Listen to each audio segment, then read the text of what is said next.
ẹ gbà mí o, wọ́n ti send form sí ọkọ mi o. Wọ́n ti send form sí ọkọ mi pé kó wá join military ní Nàìjíríà. Wọ́n send ẹ̀ via email. Wọ́n ní gbogbo àwọn ọmọ Nàìjíríà tó wà ní home and abroad kan wá join military láti lè fi bá Boko Haram àti bandit jà. Kò sí problem. Nǹkan ẹyọ kan lèmi fẹ́ sọ sí. Ẹ jẹ́ kí gbogbo àwọn ọmọ òṣèlú yẹn kọ́kọ́kọ́ fill form yẹn náà.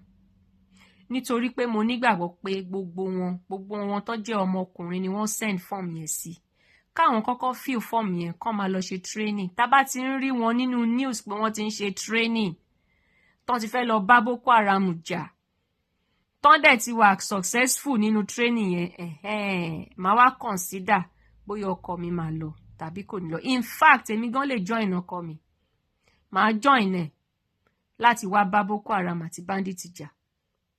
Ẹni tẹ́ máa palẹ̀ ń wá.